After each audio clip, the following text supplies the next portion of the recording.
ಚಂದ್ರನ ಮೇಲೆ ಹೆಣ್ಣು ಮತ್ತು ಕಪ್ಪು ಗಂಡನ್ನು ಇಳಿಸುವ ನಾಸಾದವರ ಯೋಜನೆ ಮುಂದಕ್ಕೆ ಹೋಗಿ ಉದುರಿರುವ ರಹಸ್ಯ ಇನ್ನೂ ಕೂಡ ತೆರೆದುಕೊಳ್ಳುತ್ತಿಲ್ಲ. ಸ್ಪೇಸ್ ಎಕ್ಸ್ ಸೂಪರ್ ರಾಕೆಟ್ ಮುರಿದು ಸ್ಮಾರ್ಟ್ ಉಪಗ್ರಹ ಬಾಹ್ಯಾಕಾಶಕ್ಕೆ ಏರಿಸುವ ಯತ್ನ ಪುಡಿಯಾಗಿದೆ. ಇದರ ನಡುವೆ ಸ್ಪೇಸ್ ಎಕ್ಸ್ ಸ್ಥಾಪಕ ಎಲಾನ್ ಮಸ್ಕ್ ಟ್ರಂಪ್ ಸರ್ಕಾರದ ಸಲಹಾ ಮುಖ್ಯಸ್ಥ ಹುದ್ದೆ ಬಿಟ್ಟು ಹೊರಬಂದಿದ್ದಾರೆ. ಇತ್ತೀಚೆಗೆ ಭಾರತದ 51ನೇ ರಾಕೆಟ್ ಉಡಾವಣೆ ಕೂಡ ವಿಫಲವಾಗಿತ್ತು. 1969ರಲ್ಲಿ ಚಂದ್ರನಲ್ಲಿ ಮಾನವರನ್ನು ಇಳಿಸಿದ ನಾಸಾದವರ ಒದ್ದಾಟ ಮಾತ್ರ ವಿಚಿತ್ರ. 32 ಮಹಡಿ ಎತ್ತರದ ರಾಕೆಟ್ ಮೂಲಕ ಚಂದ್ರನತ್ತ ಆರ್ಟೆಮಿಸ್ ಉಡಾವಣೆ ಮಾಡುವುದು 3 ಬಾರಿ ಮುಂದಕ್ಕೆ ಹೋಗಿತ್ತು.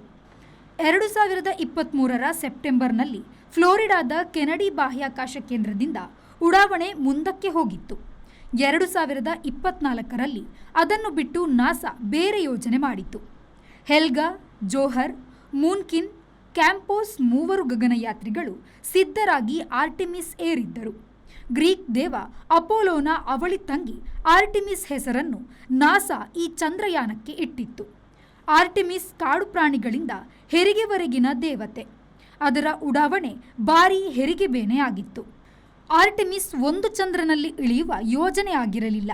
ಮೊದಲ ಮಹಿಳೆ ಮತ್ತು ಕರಿವ್ಯಕ್ತಿಗಳನ್ನು ಚಂದ್ರನಲ್ಲಿ ಇಳಿಸುವ ಪ್ರತಿಜ್ಞೆಗೆ ಮುನ್ನುಡಿಯಾಗಿತ್ತು.